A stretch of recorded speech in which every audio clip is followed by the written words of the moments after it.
उधर हमास से जारी जंग के बीच इजरायल के प्रधानमंत्री बेंजामिन नेतन्याहू की कुर्सी पर खतरा मंडराने लगा है, क्योंकि 7 अक्टूबर को हुए हमले के बाद वहां लोगों में उनके प्रति गुस्सा बढ़ गया है। यहां तक कि इजरायल के पूर्व प्रधानमंत्री ने तो नेतन्याहू से इस्तीफा तक मांग लिया। यानी हमास के खिलाफ जंग लड़ रहे प्रधानमंत्री बेंजामिन नेतन्याहू दोहरे मोर्चे पर घिर चुके हैं, क्योंकि इजरायल के पूर्व प्रधानमंत्री और विपक्षी पार्टी के नेता याइर लपिड ने दावा किया कि वो इजरायल के लोगों का भरोसा खो चुके हैं और इसलिए उन्हें जंग खत्म होने से पहले ही अपनी कुर्सी छोड़ देनी चाहिए। इतना ही नहीं, इजरायल के पूर्व प्रधानमंत्री ने नेतन्याहू पर गुस्सा निकालते हुए दो टूक कह दिया कि वो जंग को संभालने में पूरी तरह नाकाम साबित हुए। विपक्षी पार्टी के नेता याइर लपिड ने सुझाव दिया कि नेतन्याहू को पद से हटाकर उनकी ही पार्टी से ही किसी और को प्रधानमंत्री बना देना चाहिए। लेकिन उनके इस बयान के बाद नेतन्याहू की पार्टी के नेता भड़क गए और उन्होंने जंग के दौरान इस तरह की बयानबाजी को शर्मनाक बताया। हालांकि इजरायल में 7 अक्टूबर को हमास के हमले के बाद से ही नेतन्याहू पर सवाल उठने शुरू हो गए थे और इजरायल की सेना और सुरक्षा एजेंसियों से हुई चूक को ही हमास के हमले के लिए जिम्मेदार बताया गया था, क्योंकि दावा किया गया कि मोसाद की नाक के नीचे ही ईरान और हमास इस हमले की पूरी प्लानिंग करते रहे और इजरायल की सबसे ताकतवर खुफिया एजेंसी को इस बात की खबर तक नहीं हुई। दावा तो यह भी है कि हमास के कमांडर ईरान की सेना के अधिकारियों से मिलने के लिए करीब 4 बार ईरान गए थे, लेकिन मोसाद को इसकी भनक तक नहीं लगी। इसके अलावा न्यूयॉर्क टाइम्स की एक रिपोर्ट के मुताबिक इजरायल की सेना और खुफिया एजेंसियों ने करीब 1 साल पहले ही हमास के रेडियो सिग्नल तक ट्रैक करना बंद कर दिए थे, क्योंकि उनको ये लगने लगा था कि हमास के रेडियो सिग्नल ट्रैक करना समय की बर्बादी है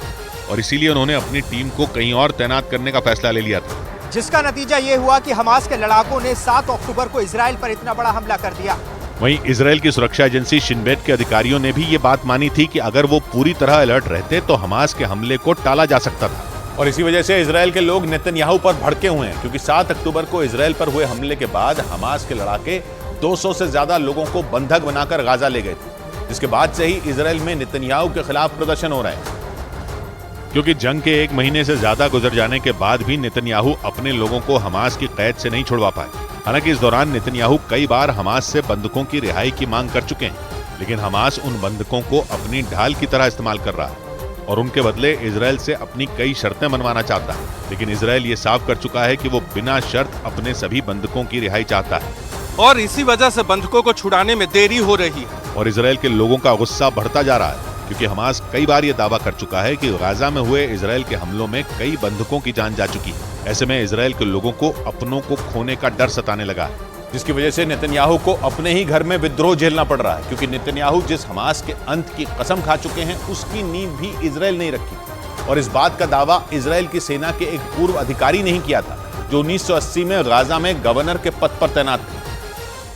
और उन्होंने दावा किया था कि भले ही औपचारिक तौर पर हमास की स्थापना 1987 में हुई, लेकिन इजरायल ने साल 1970 में ही इसकी नींव रख दी, क्योंकि साल 1948 में जब इजरायल बना था तभी से उसका और फिलिस्तीन का झगड़ा चल रहा था और फिलिस्तीन को कूटनीतिक तौर पर कमजोर करने के लिए इजरायल ने युवा लोगों का एक संगठन बनाया था, जिसे उसने हमास नाम दिया था और शुरुआती दौर में ही इजरायल ने हमास को पाला पोसा था। लेकिन धीरे धीरे हमास ने फिलिस्तीन के नेताओं को किनारे करना शुरू कर दिया और खुद को फिलिस्तीन की सत्ताधारी पार्टी की तरह दिखाने लगा, जिसके बाद साल 2007 में जब गाजा पट्टी पर उसका कब्जा हुआ तो उसने इजरायल से सीधी टक्कर लेनी शुरू कर दी। यानी जिस हमास की नींव खुद नेतन्याहू ने ही रखी थी, वही हमास उनके लिए मुसीबत बन गया और तुर्की और अमेरिका पहले ही इस बात की भविष्यवाणी कर चुके हैं कि नेतन्याहू की कुर्सी जाने वाली है। अमेरिका की एक न्यूज कंपनी ने खबर छापी थी कि इजरायल का समर्थन करने वाला अमेरिका खुद मानता है कि नेतन्याहू की कुर्सी जा सकती है और दावा किया था कि ये चेतावनी खुद बाइडेन ने इजरायल के प्रधानमंत्री नेतन्याहू को दी थी, जब वो इजरायल का समर्थन करने इजरायल पहुंचे थे। उस दौरे के वक्त ही बाइडेन ने नेतन्याहू को उनकी कुर्सी जाने की चेतावनी दे दी थी।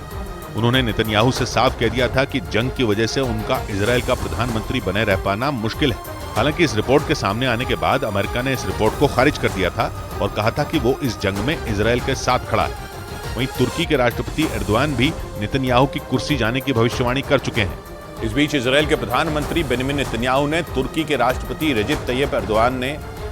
इजरायल को आतंकी देश बताने पर उनके खिलाफ जोरदार पलटवार कर दिया। उन्होंने इजरायल पर निशाना साधने वाले तुर्की को अपने गिरबान में झांकने की सलाह दे डाली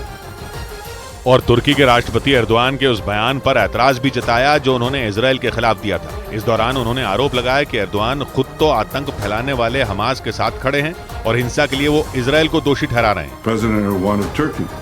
who calls Israel a terrorist state, but actually supports the terrorist state of Hamas. और नेतन्याहू यही नहीं रुके, बल्कि उन्होंने एर्दोआन के कामों की पूरी लिस्ट उनके सामने खोल कर रख दी। उन्होंने आरोप लगाया कि एर्दोआन इजराइल की कार्रवाई का विरोध करने से पहले ये भूल गए कि उन्होंने खुद अपने ही देश के लोगों पर बम बरसाए थे। Himself bombed Turkish villages inside Turkey itself. So we're not. मतलब नेतन्याहू ने सीधे सीधे तुर्की को आतंक का समर्थक बता दिया। माना जा रहा है कि उन्होंने इस बयान के जरिए साइप्रस में हुई तुर्की की कार्रवाई की तरफ इशारा किया।